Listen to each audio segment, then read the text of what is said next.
Um mito é que parece que a esquerda não sabe lidar com corrupção, né? Com combate à corrupção. Aí parece que quando a gente vai criticar a Lava Jato, tá defendendo a corrupção. Não é verdade.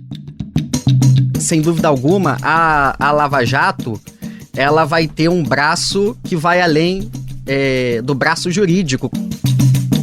A terceira guerra contra a corrupção. E a guerra contra a corrupção era para desestabilizar os governos. A Lava Jato é uma concepção de justiça autoritária. É a justiça do espetáculo. Uma empresa ela não chega nem a ser julgada. Ela é acusada de corrupção. O que acontece? Aconteceu com a Petrobras. Ela tem uma crise de reputação. Esse é o modelo que, inclusive, vai ser o parteiro, digamos assim, de Temer e depois de Bolsonaro, por exemplo. A Lava Jato tem uma concepção de política antidemocrática, porque ela criminaliza a política como mediação na sociedade.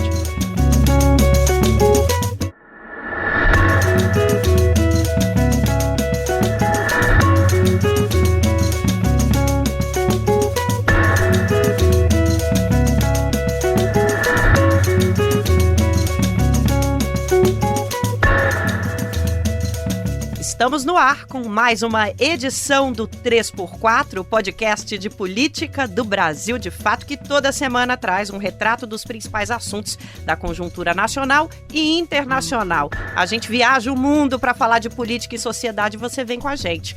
Eu sou a Nara Lacerda, aqui do meu lado está o Igor Carvalho, jornalista de política do BDF e que me acompanha nessa jornada. Tudo bem, Igor? Tudo bem, Nara Lacerda, mais uma semana. Vamos nessa. E nesta semana, compondo a nossa bancada, o nosso comentarista, liderança histórica pela democracia neste país, José Genuíno, bem-vindo de volta. Muito obrigado, Nara. Muito obrigado, Igor. E o nosso tema, Igor Carvalho? Olha, Nara Lacerda, nesta semana nós vamos falar sobre a Operação Lava Jato, que completou 10 anos agora em 2024 e que dizia mirar no combate à corrupção, mas acabou culminando na destruição de cadeias produtivas nacionais, no golpe de 2016 contra a ex-presidenta Dilma Rousseff e na projeção de uma nova direita no Brasil.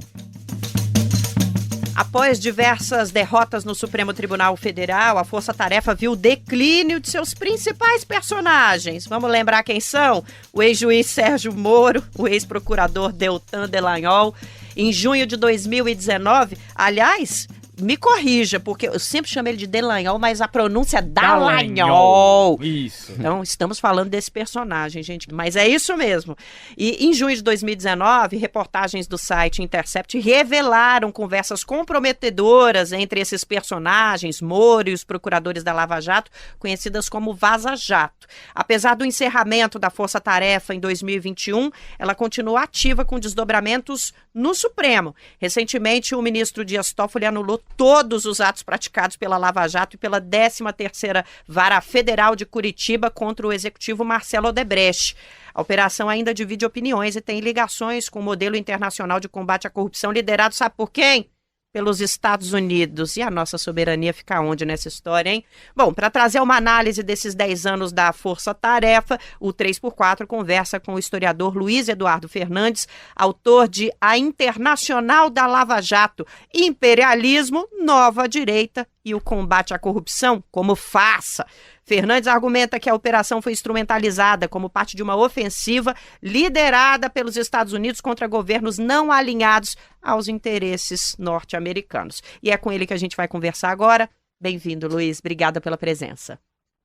Obrigado, Nara. Obrigado, Igor Genuíno. É um prazer estar aqui, sou fã do programa, estou à disposição de vocês. Luiz, vamos começar aqui. A Operação Lava Jato está completando 10 anos, então é bom rememorar, é bom trazer para o nosso ouvinte um pouco da história da Lava Jato. Como começou a operação? Qual é a gênese da Operação Lava Jato? Veja, a gênese da Operação Lava Jato é um longo acúmulo de forças da chamada pauta anticorrupção na sociedade e também na institucionalidade no Brasil. Então nós apontamos que, principalmente de 2001 para cá, nós vamos ter um modelo de combate à corrupção que vai ganhar a institucionalidade brasileira, que vai culminar na própria Estratégia Nacional de Combate à Corrupção e Lavagem de Dinheiro na ENCLA. Depois vai se relacionar também com pautas dentro da sociedade civil, na luta política, que se relaciona com o próprio mensalão, a lei da ficha limpa, uma série de questões que vão representar um acúmulo de forças que vai culminar numa operação que vai ter grande autonomia política, jurídica, nesse modelo aí de força-tarefa, que inicialmente era para investigar lavagem de dinheiro de doleiros, etc. E depois vai se deparar com o sistema político nacional, também com a questão da Petrobras, enfim, vai virar uma operação que, de fato, vai transformar a história recente do Brasil. Mas ela surge em Curitiba mesmo? Qual é o ponto de partida da operação? Isso é a questão da investigação sobre o doleiro Iosef, Alberto Iosef, em Curitiba. Era o dia 17 de março de 2014 e o Iosef foi preso. 3 dias depois era a vez do ex-diretor de abastecimento da Petrobras, Paulo Roberto Costa, ir para a cadeia. Investigado pela compra da refinaria de Pasadena, nos Estados Unidos, Paulo Roberto entrou na Lava Jato por ter ganho um carrão de Alberto Iosef. Esse doleiro tinha relações com parte do sistema político, etc. E, a partir dessa investigação, vai abrir lá em 2014 o início da operação, antes inclusive da própria eleição presidencial de 2014. Em que momento disso tudo o Moro e Dallagnol entram nessa história e quando foi que essa aproximação dos dois acabou criando essa relação que a gente hoje sabe que é ilegal, né? Esses contatos, essa comunicação. Veja, o Moro ele tem suas origens também nessa participação da questão da anticorrupção, no caso lá do Banestado, que também tem a ver com a própria privatização dos bancos públicos nos anos 90, e descobriram contas no exterior de lavagem de dinheiro ligado principalmente ao PSDB. E o Moro tem origem, nesse caso do Banestado. Depois vai também participar como juiz, se eu não me engano, assistente, no caso do Mensalão. Da Rosa Weber. Da Rosa Weber. E também, e aí a gente acho que vai conversar bastante aqui, vai participar de uma série de cursos, de eventos, de tanques de pensamento, de ONGs, de organizações empresariais sobre a temática da anticorrupção, muito vinculado também aos Estados Unidos. O mais famoso que veio para o grande público é o chamado Projeto Pontes, né? Que foi um projeto da Embaixada dos Estados Unidos com o Judiciário do Brasil sobre a questão da lavagem de dinheiro e da anticorrupção. E o Moro vai participar disso, isso na segunda metade dos anos 2000, então 2008, 2009, 2010, esse é um processo, né? Então, por exemplo, quando a gente fala de Lava Jato a gente acha que é 2014, mas é um acúmulo político, jurídico, institucional de médio prazo muito grande, né? Até a gente estava conversando antes de ir aqui ao ar com o Genuíno, tem alguns mitos por detrás disso, né? Um mito é que parece que a esquerda não sabe lidar com corrupção, né? Com o combate à corrupção. Aí parece quando a gente vai criticar a Lava Jato que a gente está defendendo a corrupção. Não é verdade. Quando, por exemplo, a gente tem ali o avanço do movimento social, operário, popular na Constituinte, nós temos um modelo de combate à corrupção que se liga a controle social, à soberania nacional, a concurso público, esse ideário nesse sentido. Posteriormente, a transparência. E ao longo dos anos 90, com as contra-reformas neoliberais, vai ganhar espaço esse modelo de combate à corrupção que tem a ver com um modelo mais privatista, com um modelo de criminalização da política, etc.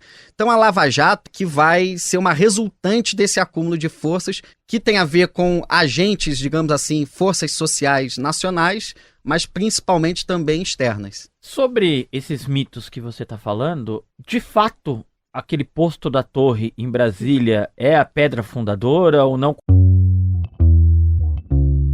Um posto de gasolina em Brasília que também lavava dinheiro. O dono, um doleiro, atuava com outro doleiro já bem mais conhecido, Alberto Iosef.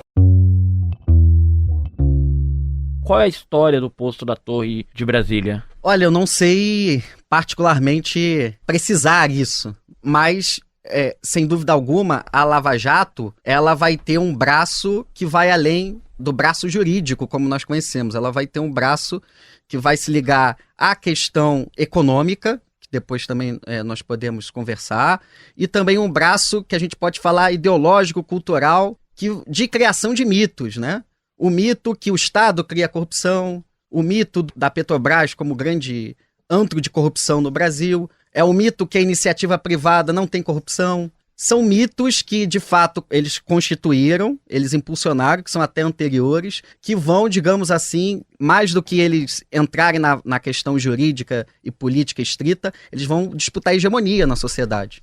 E, Genuíno, nessa segunda metade dos anos 2000 ali que o Luiz narra pra gente, o começo da organização desse arcabouço de combate à corrupção, o que te parecia nesse período? Olha, nós temos que situar historicamente. A crise das esquerdas no mundo, no início do século XXI. A ofensiva dos Estados Unidos, através de Hitler e Margaret Thatcher, fim da luta de classe, globalização, Estado mínimo e privatizações. Isso desemboca num modelo de guerra. Os Estados Unidos concebeu 3 tipos de guerra. Guerra contra as drogas. Encher os presídios de jovens pretos, pobres, porque consome ou transporta droga. Os ricos não vão lá, mas os jovens estão lá na cadeia. Agora, você vê esse debate que está se travando agora sobre a descriminalização do transporte de pequenas quantidades. Segunda a guerra contra o terrorismo, tendo como alvo os muçulmanos, a partir da questão das torres. A terceira guerra contra a corrupção. E a guerra contra a corrupção era para desestabilizar os governos progressistas. Começou no Egito, passou pela Tunísia, veio para a América Latina, com a crise da Venezuela, e veio para o Brasil. O que o Luiz Fernandes coloca aí é muito interessante. Na verdade, o histórico da Lava Jato se inspira na Operação Mãos Limpas, da Itália. E tem um livro muito interessante, chamado Os Engenheiros do Caos. E essa Operação Mãos Limpas, que produziu a destruição dos governos progressistas, é uma concepção de justiça, que é o conceito de operação e força-tarefa. Operação e força-tarefa é um conceito de guerra. Justiça não tem força-tarefa e operação. Isso é para a área militar. Então eles transportaram esse conceito. Aqui no Brasil, eles criaram o Conto Nacional de Contra a Lavagem de Dinheiro, ECLA. Daí nasceram as varas especiais, a 13ª e a 7ª, a 13ª em Curitiba e a 7ª no Rio de Janeiro. E a partir daí, eles criaram uma autonomia para juiz de primeiro grau nessas varas. O Ministério Público entrou de cabeça, porque o Ministério Público é aquela visão que vai consertar o mundo pelo moralismo político. E como nós tínhamos, a esquerda abriu essa porta quando entrou na campanha por ética na política, o moralismo quando caçou o Collor, naquela famosa CPI do PC Farias. Aí abriu um espaço. Em vez de a gente fazer o debate do programa, da luta, das alternativas, a gente foi para o terreno da corrupção. E aí o que acontece? Tiramos o Collor. O que veio do lugar dele? O projeto neoliberal de Fernando Henrique Cardoso derrotando o Lula. Ficou 8 anos. O Lula conseguiu derrotar esse projeto em 2002. Isso, veja bem, quando o Lula chega e disser, é a nossa praia. Aí vieram com tudo. Ministério Público, juiz de primeira instância e o apoio de ministros do STJ, é bom deixar isso claro, e do STF. O STF se coloca fora agora, mas não tem nada disso. Vamos dizer as coisas como elas são. O que acontece? Essa força-tarefa se articulou com o imperialismo americano, porque a ideia de guerra, como aconteceu no Vietnã, como aconteceu no Iraque, estava desgastando os Estados Unidos. Tinha que destruir sem matar, sem sangrar, sem transportar corpos em mantas pretas. E era muito melhor fazer através de juízes. E aí o Departamento de Justiça, a Agência Nacional, começou a preparar esses arautos da moralidade política. O Moro fez curso nos Estados Unidos, Delão fez curso nos Estados Unidos, e eles fizeram uma aliança com o Ministério Público. Nesta tramóia, nós não podemos deixar de citar o Procurador-Geral da República, Janot, que deu todo o aval para os acordos. E quando eles começaram a operar, porque eles vinham de onde? Eles vieram do mensalão. Depois veio para aquelas operações do cartão de crédito. Depois vieram com as operações que dá impacto na mídia. Aí eles vieram com a Lava Jato, porque era exatamente o centro. Teve essa reunião que o Luiz coloca aí, eles detectaram nessa reunião no Rio de Janeiro 5 empresas que precisavam ser investigadas. Eles quem? O acordo entre juiz, Ministério Público, representante do Departamento de Justiça dos Estados Unidos, diz que tinha membro da CIA. Quais eram as empresas? Petrobras, Braskem, Odebrecht, que estavam na lista das empresas a serem investigadas. Por quê? Os Estados Unidos, é bom deixar isso claro para as pessoas, os Estados Unidos ampliou a jurisdição. Qualquer empresa que tenha ação na Bolsa de Valores pode ser investigada pela Justiça Americana, pelo Departamento de Justiça. Com a quebra do monopólio da Petrobras, do governo FHC, as ações da Petrobras estão na Bolsa de Valores, ela pode ser investigada. As ações da Odebrecht, por aí afora. Aí eles passaram a ter uma interferência autônoma. A Lava Jato, além dos absurdos jurídicos, ela contrariou a soberania nacional. Ela destruiu empresas que estavam disputando mercado na África com os Estados Unidos, na própria América Latina. Por isso que a operação se estendeu para o Equador, para o Peru, para outros países da América Latina, porque era uma estratégia das empresas de serviço, que o Brasil tinha uma expertise. E aí eles destruíram essas empresas, destruíram as empresas que tinham estaleiros, e a tarefa ainda está buscando outros mecanismos. A Lava Jato é uma concepção de justiça autoritária. É a justiça do espetáculo. É a justiça que cria a figura do inimigo. Isso se inspira no Carl Schmitt do nazismo alemão. Tem que ter um inimigo para ser destruído. Em vez de matar, você destrói reputação, relações familiares e a imagem das pessoas e afasta da política. É uma sensação meio de Gotham City. Esse povo acha que é os Avengers, o Batman. Claro. E tudo isso que o Genuíno trouxe, gente, esse belíssimo resumo, a gente vai conversar com mais detalhes aqui. Inclusive, essas alterações na percepção brasileira, essa interferência na nossa economia, na nossa soberania. Voltando a falar com o Luiz agora, no livro, você fala muito sobre um ponto que o Genuíno trouxe aqui, é que essa ideia de combate à corrupção é um eixo daquela guerra ao terror. A gente já citou um pouquinho isso, que começou lá nos Estados Unidos. Só que esse eixo de combate à corrupção foi além, né? E acabou passando a ser usado para esse enfraquecimento de democracias que discordam, né, do pensamento estadunidense. Você podia falar um pouquinho sobre como essa ideia se disseminou e onde ela chegou a ser consolidada, como no Brasil, por exemplo? Acho que a Lava Jato é o exemplo, né? Posso sim. Primeiro ponto sobre isso é que a guerra à corrupção, ao lado da guerra ao terror e a guerra às drogas, principalmente faz parte da doutrina de nova hegemonia dos Estados Unidos pós 11 de setembro de 2001. A política anticorrupção internacional, ela vai além de governos dos Estados Unidos, ela é uma política já de Estado. E quando a gente foi pesquisar, a gente foi ver que, por exemplo, há uma enorme divisão do trabalho no interior do Estado dos Estados Unidos para combater a corrupção no exterior, para tornar os Estados Unidos uma espécie de policial anticorrupção no mundo. E aí, nesse caso, por exemplo, a gente pode pegar no Departamento de Estado, no Departamento de Justiça, que para quem está ouvindo são de ministérios nos Estados Unidos, o Departamento de Tesouro, que aplica as sanções econômicas. Essas sanções econômicas podem ser aplicadas para indivíduos, empresas e também países, uma questão que está em voga nessa disputa, principalmente com a Rússia, etc. E também a questão da espionagem, né? A centralização dessas agências de espionagem, inteligência, num departamento que eles chamam de DHS. Todos esses departamentos, e a gente coloca no livro, tem algo sobre política anticorrupção no mundo. E uma coisa que é muito interessante e trágico, né, mas que a gente denuncia na nossa pesquisa, é que ao longo da década de 10, o grande laboratório anticorrupção dessa política externa estadunidense foi a América Latina.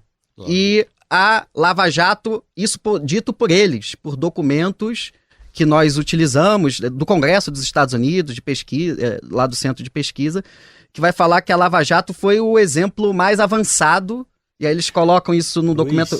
Só uma parte. Por que a América Latina? Porque a América Latina é o subcontinente do mundo que tem a maior reserva de água doce, a maior reserva de minério, veja o lítio agora na Bolívia, que tem a maior reserva de proteína animal e vegetal, Cordilheira dos Andes, Amazônia e Bacia do Prata. É um subcontinente estratégico para a geopolítica mundial. E por isso que o centro foi a América Latina, porque a América Latina estava construindo um projeto autônomo. Você lembra, né, dos anos... E nesse documento, Genuíno, é interessante que eles vão falar de experiência de combate à corrupção no modelo dos Estados Unidos em alguns países. Guatemala e Honduras, que tiveram modelos multilaterais, né, indiretos, via ONU e via OEA, com intervenção, né, paralela aos governos, e aquela coisa de prender, de força-tarefa, como você já mencionou. México, o México também, e vai falar da Lava Jato como o exemplo mais avançado, porque, isso até antes da Vaza Jato, eles vão falar porque ali se desenvolveu uma parceria informal e formal com agentes públicos.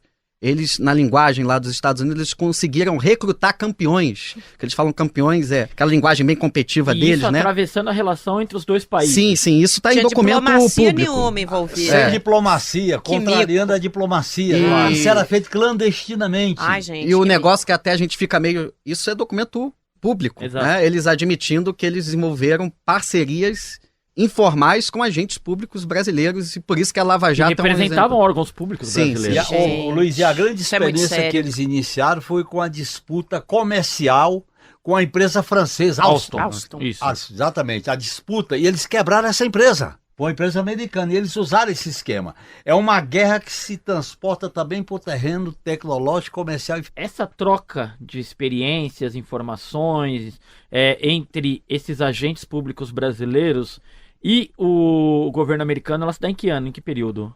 É um processo, Aham. porque o que acontece? Tem essa estrutura estatal, com essa divisão do trabalho nos ministérios, para o público entender, para fazer a transposição como é aqui no Brasil, né? Mas também, e aí é uma coisa que também nos deixou muito algo alarmante, que é o sentido que além dessa ação estatal, há uma série de financiamentos e de organização paraestatal sobre essa questão do combate à corrupção e na relação que se tem com agentes públicos, privados aqui no Brasil. E aí isso se dá através do quê? De tanques de pensamento, de ONGs. Essa coisa que a gente vê agora, por exemplo, do ONG, Gilmar... Transparência Internacional é um exemplo disso. A transparência é o exemplo máximo, né? Esse exemplo que a gente está vendo, que muita gente falou, do encontro do Gilmar Mendes lá em Portugal, isso não é algo passageiro, mas é algo que é contínuo na relação entre esses agentes. E isso tem muito nos Estados Unidos. Posso falar, por exemplo, de dois, o Wilson Center, no caso, também o Conselho das Américas. Isso são entidades, etc., que fazem o quê? Mais do que uma teoria da conspiração, a conspiração é parte da história, mas hoje em dia a história é mais complexa do que isso. Mas forma uma espécie de hábitos. Legalizam a conspiração. Isso. Hábitos em comum entre esses agentes, vão trocar experiências, ideologias e ação política também, ação política, social, entre esses agentes. Daqui a pouquinho a gente vai falar sobre outros pontos da Lava Jato, essa interferência aqui no Brasil, mas para ficar ainda nesse assunto, o que a gente pode falar sobre a interferência do governo estadunidense? Porque a gente teve empresa brasileira fechando acordo de leniência com o Departamento de Justiça dos Estados Unidos, colaboração clandestina do FBI na Lava Jato, a lei que o Genuíno citou, que é a tal da Lei Patriota, que empresa que está aberta lá, eles podem investigar mesmo que seja de outro país. Parece cercando de todo lado, né, professor? Veja, a principal forma, o principal instrumento extraterritorial de jurisdição dos Estados Unidos no terreno da anticorrupção é uma lei que, na verdade, foi criada lá no final da década de 70 para combater a máfia nos Estados Unidos, que se chama Lei Anticorrupção ou Lei contra a Corrupção no Exterior, que em inglês é FCPA, né?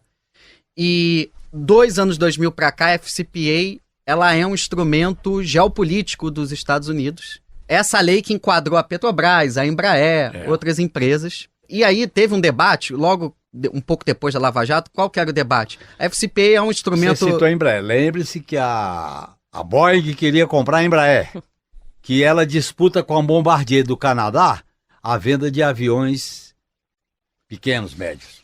Pro mundo todo. Pro mundo.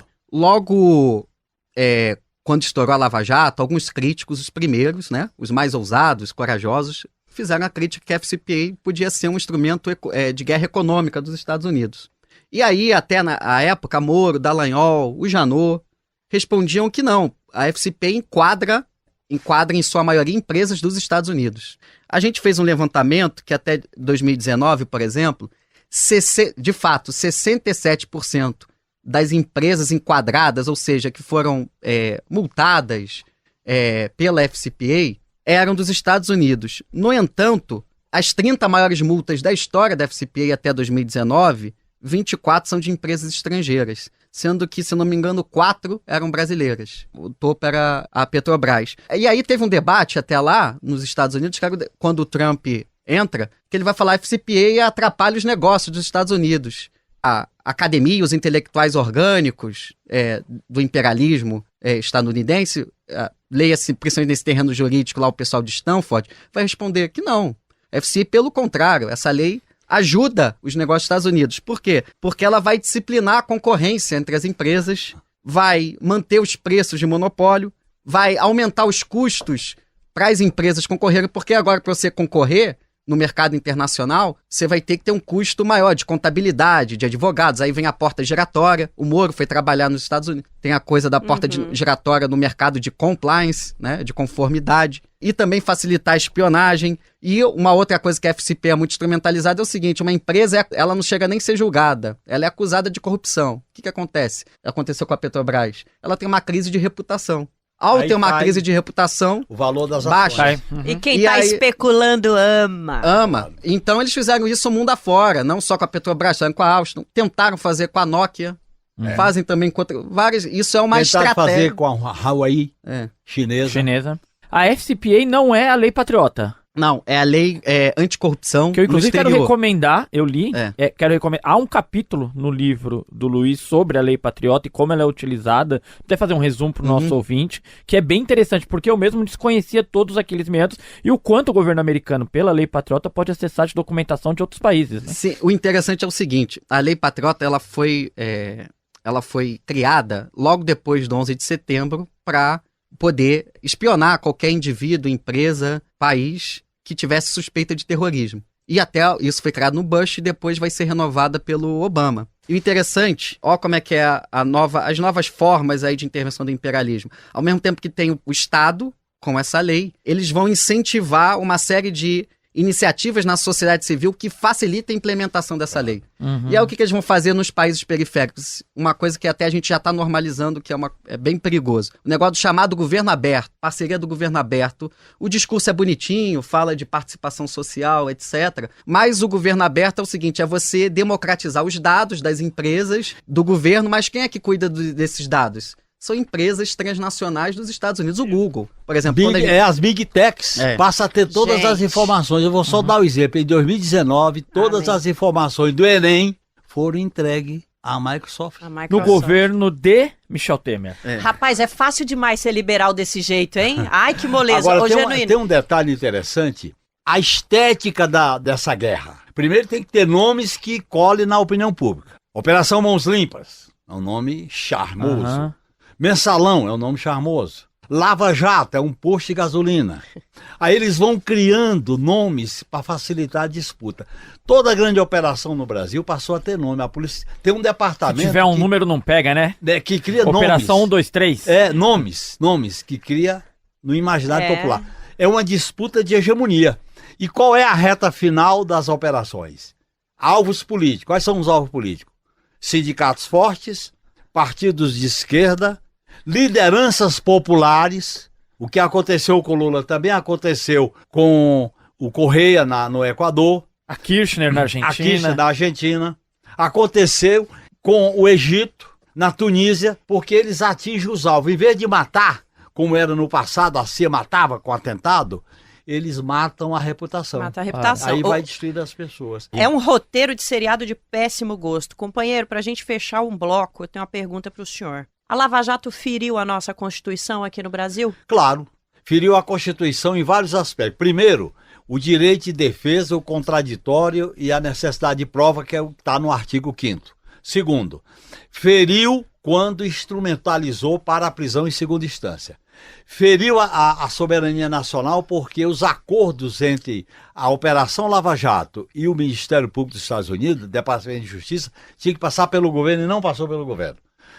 Passaram a Dilma para trás, o ministro da Justiça do governo Dilma foi informado pelo diretor-geral da Polícia Federal que tinha agentes do FBI e do Departamento de Justiça em Curitiba e ele mandou o Janot apurar. Mandou apurar quem? O Janot, que estava no conluio. Portanto, a Constituição brasileira foi ferida. Foi ferida até porque, em outros aspectos, principalmente se você considerar o artigo 1, 2, 3 e 4 da Constituição, a ideia da soberania, da não interferência em assuntos internos de nenhum país, feriu totalmente, porque isso era feito informalmente. É interessante as pessoas perceberem, a Embaixada Americana tem integrantes que são assessores políticos. Assessores políticos / CIA, ANS, FBI. FBI nem todo, porque o FBI é mais interno, a CIA é externa. Tem que ser muito arrogante para achar que pode interferir na soberania de outras nações e sair impune desse jeito, né? Com esta aula de Genuíno sobre esta pergunta, a gente vai então para um rápido intervalo. Já voltamos. Se você gosta do que a gente traz aqui no 3x4 e dos conteúdos produzidos pelo Brasil de Fato, ajude a gente a continuar fazendo jornalismo independente e popular e a te contar o que a mídia burguesa não conta. Acesse apoia.se/Brasil de Fato. Apoie a comunicação popular e leve brindes. Não dá para perder. E se você tem algum recado aqui pro 3x4, não esquece que a nossa caixinha de comentários lá no Spotify está aberta, logo abaixo da descrição desse episódio. E claro, nas nossas redes sociais também estamos esperando a sua participação. Luiz, no seu livro você dedica um amplo espaço para as reflexões, relatórios do que você e muita gente chama ali de think tanks, né? Que são laboratórios dentro de universidades, dentro de instituições de pesquisa. O que te chamou a atenção desses relatórios, da percepção que essas pessoas tinham sobre a Lava Jato? O que era possível de ver que eles já estavam flagrando naquele momento? Primeiro é explicar o porquê que eu consultei esses tanques de pensamento. Porque para a gente entender como que se dá, digamos assim, a luta de classe de forma nos dias atuais. Que né? ótimo. Um pouco mais complexo do que a gente imagina no campo das ideias, etc. E nos Estados Unidos e também aqui no Brasil, esses tanques de pensamento, eles se propõem, em muitos casos, não todos, a disputar a direção dentro da sociedade, né? A direção, a hegemonia, como nós queiramos chamar. Nos Estados Unidos, nós temos algumas correntes nesse sentido de tanque de pensamento, que são os liberais progressistas, tipo o George Soros da vida, liberais mais ligados até ao próprio Partido Democrata, mais conservadores, os ultraliberais e os neoconservadores, que é, digamos assim, o que tem mais relação, por exemplo, aqui no Brasil com o bolsonarismo.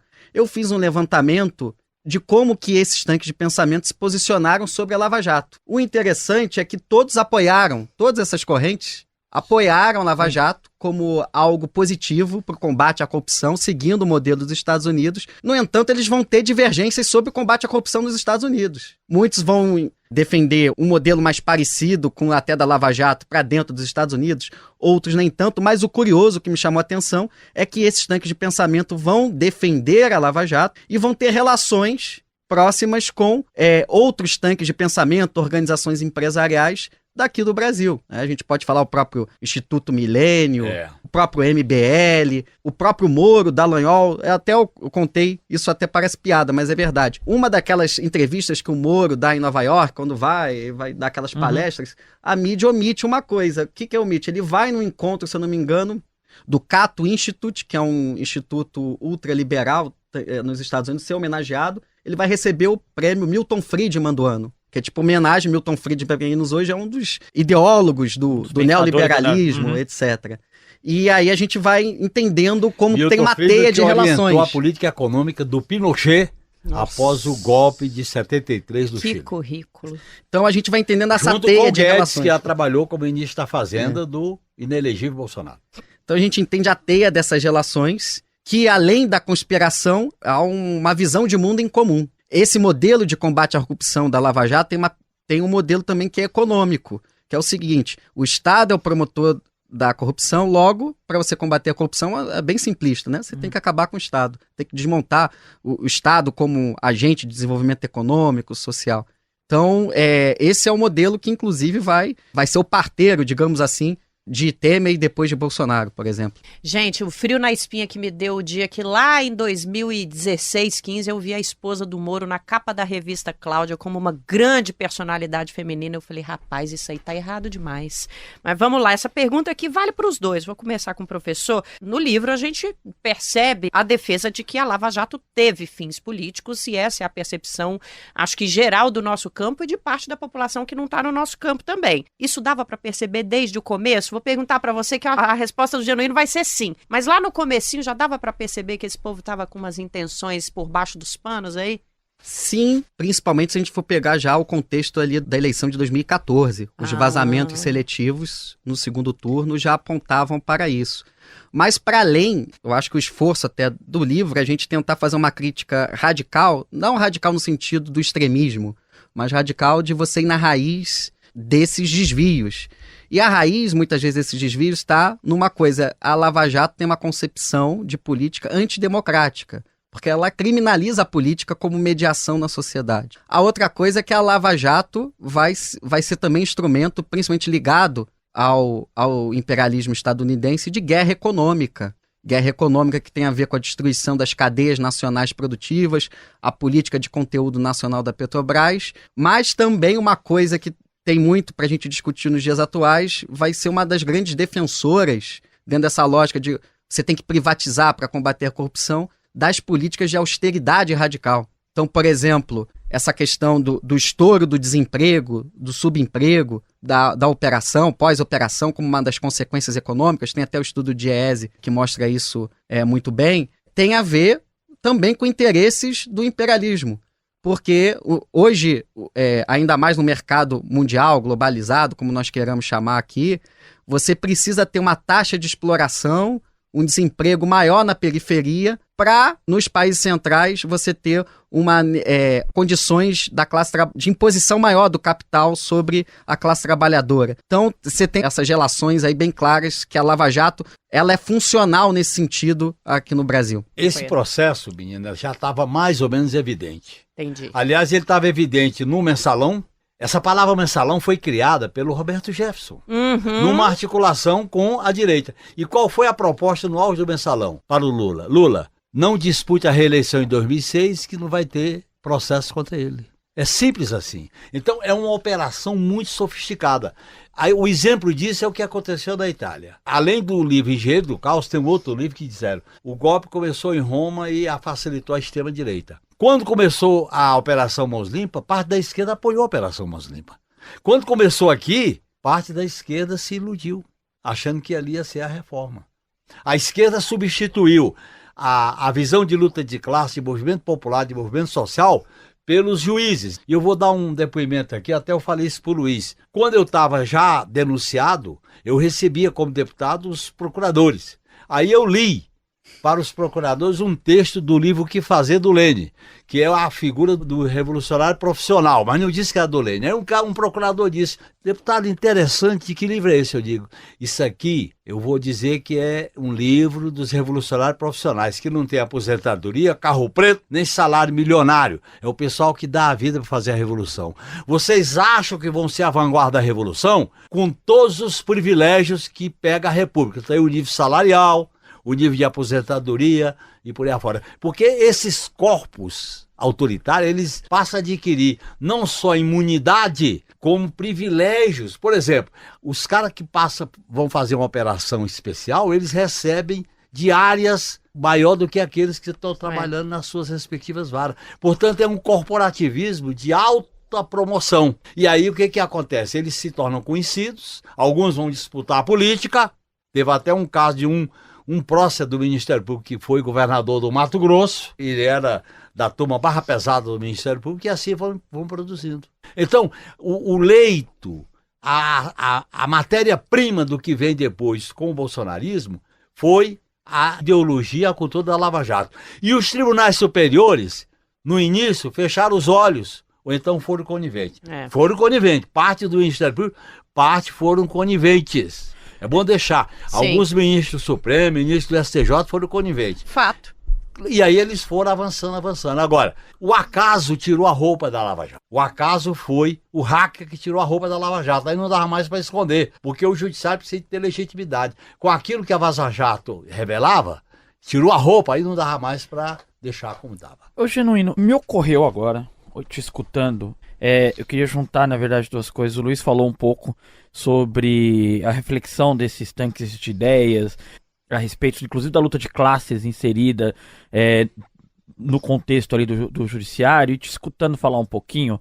Em 2017, o reitor da Universidade Federal de Santa Catarina, Luiz Carlos Cancellier Olivo, se matou após o envolvimento do seu nome em acusações feitas pela equipe da Lava Jato. Eu estou diante aqui de uma vítima desse judiciário. Eu queria saber como essas acusações mal ajambradas, muitas vezes vazadas, e não estou dizendo que não se deve investigar, mas que como é feito com vazamentos, com a exposição dessas pessoas, de suas trajetórias, e aqui a gente está tratando do número frio, economia, empresas, mas como isso impacta a vida do ser humano na ponta que é atingido por essas acusações? Eu disse que precisava de um novo Michel Foucault para mostrar as técnicas e as táticas da coação do Estado, porque eu vivi a seguinte experiência. Na ditadura, a tortura começa no corpo e chega na alma. Na Lava Jato e no Mensalão, a tortura começa na alma e chega no corpo. Essa é a diferença. Qual é o grande inimigo da Lava Jato? As pessoas. É o inimigo que tem que ser destruído. Qual é o instrumento? Imprensar.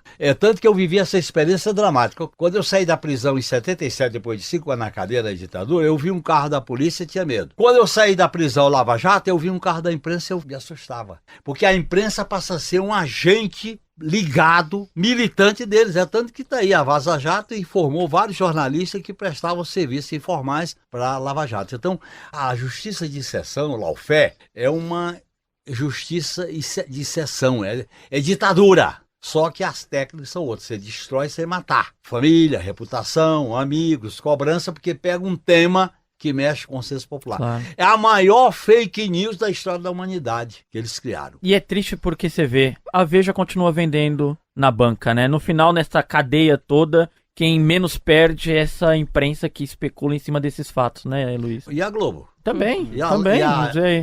Usei a Veja, mas poderia ter usado outros. Uma das coisas que a gente discute é que agentes da Lava Jato se desgastaram, sem dúvida, né?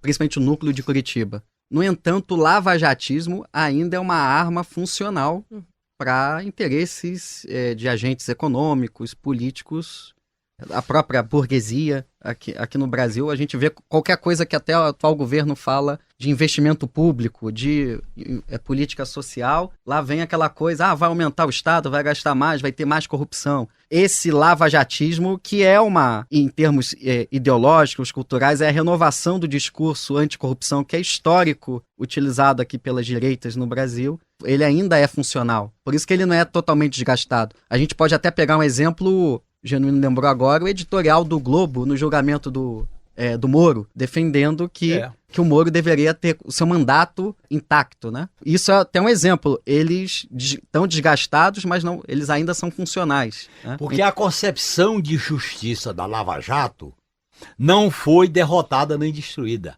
A concepção filosófica do inimigo, da destruição, do espetáculo, não foi alterada. Precisa de uma reforma.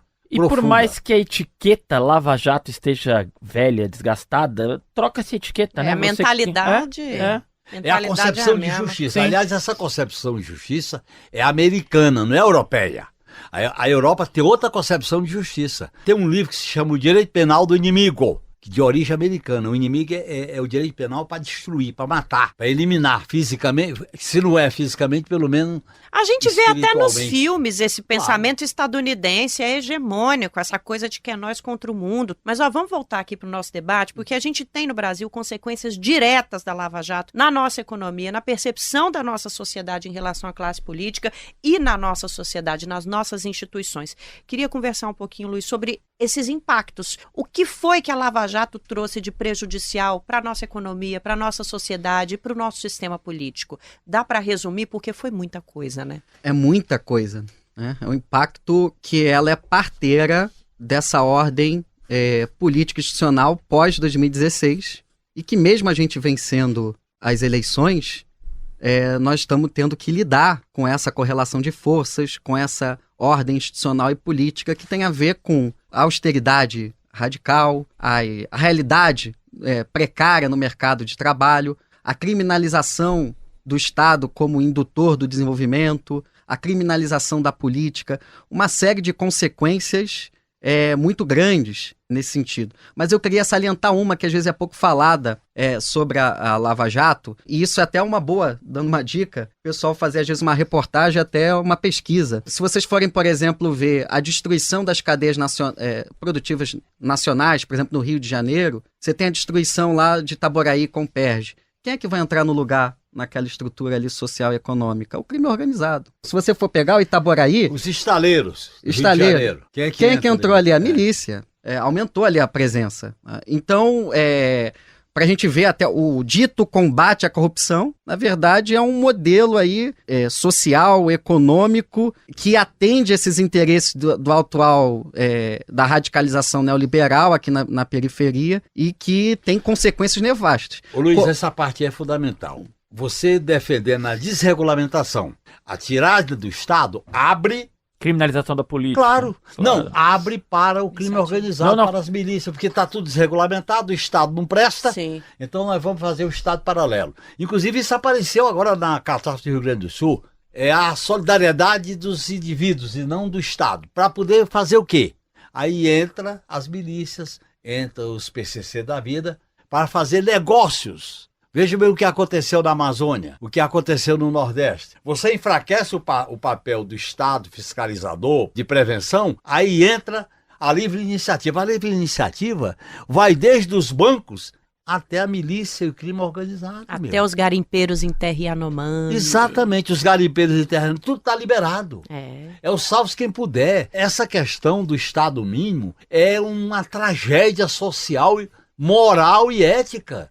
Esses caras posam de reformador, são coniventes com essa estrutura do Rio de Janeiro. Eles escolheram lado. Sérgio Moro foi ministro, Deltan Dallagnol hoje defende o campo político da extrema-direita. Sérgio Moro foi ministro de Jair Bolsonaro. A gente está caminhando para o final aqui, Luiz. Eu queria encerrar com uma reflexão tua sobre a Vaza Jato, o papel da Vaza Jato nessa história toda. E aí já emendar, se você puder fazer um comentário, se das tuas pesquisas, se você conseguiu apurar, o quanto surpreendeu. Eu sei que as pesquisas hoje, elas revelam que ainda há algum apoio popular à Lava Jato, mas se surpreendeu esses atores principais da Lava Jato, a resistência nas ruas, principalmente após a prisão do Lula e a Lava Jato, à operação. A Vaza Jato teve um papel importante, como o Genuíno falou, porque até então o que você tinha na prática foi uma espécie de resistência conservadora à Lava Jato. Resistência conservadora em que sentido? Depois do golpe de 2016, você tem ali um ensaio que a gente fala até bonapartista, dessa autonomia da Lava Jato, via a lista Janot, que vai até ali a delação do Joesley, aquela coisa, que vai até reverberar no próprio Temer. E aí, como que o Temer vai resistir para se manter no governo? Vai ser recorrendo à tutela militar. Não sei se vocês estão lembrados, claro, das Forças Armadas, etc. Gabinete de Segurança Institucional. Isso. E vai dar um cala-boca. Intervenção no Rio de Janeiro. Isso. Vai dar um cala-boca, uma segurada na Lava Jato, nesse ímpeto da Lava Jato querer implodir o sistema político, ao mesmo tempo, por exemplo, que mantinha Lula preso. Nesse caso, a Vaza Jato teve um papel importante no sentido que vai escancarar essas relações promíscuas dos agentes da Lava Jato. Uma série de reportagens publicadas pelo site The Intercept Brasil revela que o ex-juiz federal e hoje ministro da Justiça e Segurança Pública, Sérgio Moro, orientou as investigações da Operação Lava Jato em Curitiba. O vazamento de mensagens trocadas pelo aplicativo Telegram entre Moro e o procurador da República, Deltan Dallagnol, coordenador da Força Tarefa, é apenas um aperitivo. Entre eles, externamente, com os setores empresariais. Vamos lembrar também, a Vaza Jato, ela denuncia uma coisa muito interessante. A conivência dos agentes da Lava Jato com os banqueiros, não querendo investigar esse setor claramente para não quebrá-los, que é aquela coisa muito grande para quebrar. Delação que atingia banco, eles gavetavam, escondiam. Então tem essa importância grande. Hoje, acho que nesse sentido até que você pergunta, pensando o futuro disso aí, né, os desdobramentos. Como eu falei, agentes da Lava Jato podem estar desgastados, mas nessa ordem de crise do neoliberalismo, crise do capitalismo em geral, essa pauta da anticorrupção, ela é uma pauta ainda muito funcional para a própria burguesia, para a composição da burguesia com o imperialismo estadunidense, etc. Eu vejo que há alguns nichos que o Brasil tem que conseguir, no caso aí, as forças populares têm que conseguir defender aí a soberania nacional nesse campo aí do direito, de novas lava-jatos. O primeiro, até a Carol Proner, que já identificou isso, é a questão ambiental, né? A questão ambiental pode ser uma porta de entrada para você ter novos processos de intervenção econômica e política no Brasil. A outra pauta que eu acho que está muito recorrente nas últimas semanas, tem a ver com a criminalização, isso na América Latina, né? A criminalização da participação dos movimentos sociais na disputa do fundo público do orçamento. Claro. A gente viu isso, por exemplo, agora no Chile, não sei se com o prefeito de Recoleta, o prefeito comunista, o Daniel Janúi, se eu não me engano. Ele está preso, basicamente porque fazia política social com os movimentos sociais, aquela coisa da economia popular, com cooperativas, etc., e está preso. Na Argentina, nós temos o Milei criminalizando as cozinhas populares, falando que ali é um foco de corrupção. E no Brasil, a gente também já tem esse ensaio aí, partindo até a Folha de São Paulo, para variar, né? Falando dos agentes populares de saúde e outras coisas nesse sentido. Então, nós temos que, assim, no sentido de proteger, mas a proteção é também tendo uma ofensiva nesse campo. A gente está defendendo a corrupção, pelo contrário. É possível combater a corrupção, mas garantindo direitos, garantindo a soberania nacional, garantindo o desenvolvimento econômico soberano. E o que a gente está falando quando está falando desse combate à corrupção moralista, privatista, é um modelo de intervenção interno e externo, ligado até ao próprio imperialismo estadunidense, de subordinar economias periféricas, aqui o Brasil, etc. A madeira que bate no Chico, bate no Francisco, que é uma lei da democracia. Nós não podemos fazer com os nossos adversários o que fizeram conosco. Então, o devido processo legal, direito de defesa, contraditório e respeito rigoroso à Constituição tem que ser valores que valem para todos os lados. As pessoas só eram soltas, ministro Fachin, liberadas depois de confessarem e fazer acordo de leniência. Isto é uma vergonha e nós não podemos ter esse tipo de ônus. Claramente se tratava de prática de tortura, usando o poder do Estado. É disso que se trata. Vamos chamar as coisas pelos nomes. Sem dúvida nenhuma se trata de pervertidos incumbidos de funções públicas. Coisa que a Lava Jato contrariou inteiramente, o Mensalão contrariou inteiramente. Nós não podemos, por um instinto de vingança, olho por olho, dente por dente. Não pode ser o olho por olho, dente por dente. Apesar de algumas pessoas terem sido aniquiladas. Não só o reitor de Santa Catarina, a Marisa. O senhor, companheiro? Eu sempre lembro uma companheira que era assessora do João Paulo, assessora da Câmara. João Paulo Cunha? João Paulo Cunha, ela entrou em depressão e morreu. Não é brincadeira o que os caras fazem. É uma morte lenta, gradual e segura. E fora quem perdeu o emprego, olha, a gente estava falando do Diese, o Diese calcula que 4,4 milhões de empregos foram perdidos por causa da operação, entre aspas, anticorrupção. Nós vamos encerrar por aqui, vamos para as dicas culturais, porque senão a gente conversa sobre isso até amanhã, e o assunto tem muita coisa. Vamos começar pelo nosso convidado. O que você trouxe pra gente, Luiz? São duas, eu vou subverter aqui. A primeira é uma biografia, é do Gregório Bezerra, que eu acho que vale a pena ser lida, um grande lutador aí do povo brasileiro, da classe trabalhadora em geral. E a segunda é o desfile, que agora vai começar coisa lá no Carnaval, no Rio de Janeiro, o desfile Samba Enredo da Portela, que vai homenagear Milton Nascimento e fazer aqui uma propaganda. Os amigos estão compor um samba, vão concorrer lá o Luiz Carlos Máximo, que é pentacampeão de concorrer a Samba Enredo na Portela, vai também concorrer e acho que vai fazer história esse Samba Enredo. E o senhor, companheiro? Olha, eu vou fazer uma sugestão desse tema aqui. O Euclides Mansi publicou um livro que se chama O Golpe. Ele foi a primeira pesquisa, que falei, né, em que ele mostra o Departamento de Estado. BRICS, começa com o Consenso de Washington, depois BRICS, petróleo e todas essas operações. O Euclides Mansi, o livro está disponível na internet, ele não está liberado, ele não editou, está na internet. E esse livro eu tive acesso a ele em 2017. Aliás, eu peguei um pendrive de uma amiga minha que faleceu e tirei cópia do livro. Te mostrei lá na minha casa, né? É um livro grande. Euclides Mansi, amanhã sai na Folha, Genuíno pirateou o livro.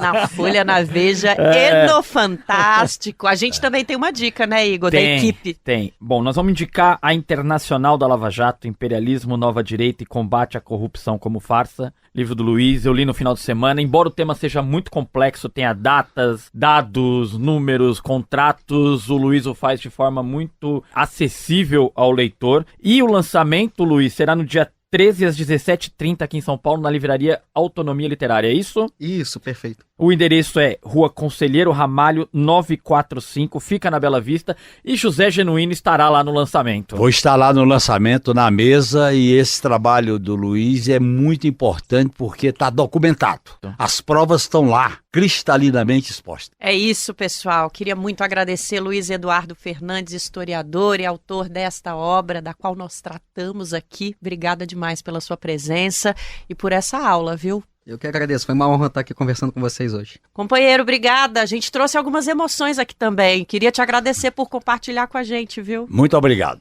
É isso, Igor Carvalho, encerrando. Encerrando mais uma semana, voltaremos na próxima. Obrigado, Luiz, obrigado, Genuíno. Um abraço, Nara Lacerda. E não se esqueça que você tem mais do nosso trabalho lá no brasildefato.com.br. Essa discussão nunca termina no microfone, ela sempre está lá na internet e a gente espera a sua participação. O 3x4 é apresentado por mim, Nara Lacerda, e pelo meu colega de redação, Igor Carvalho. A direção é de Rodrigo Gomes. Nossos comentaristas são João Pedro Stedley e José Genuíno. A produção e o roteiro são de Letícia Holanda, trilha sonora original Alejandra Luciani, edição e sonorização Lua Gattinone, nosso cinegrafista é o Vitor Shimomura, identidade visual Rafael Canoba, no Brasil de Fato, coordenação de rádio e TV da Monize Ravena e direção executiva Nina Fidelis. Até semana que vem.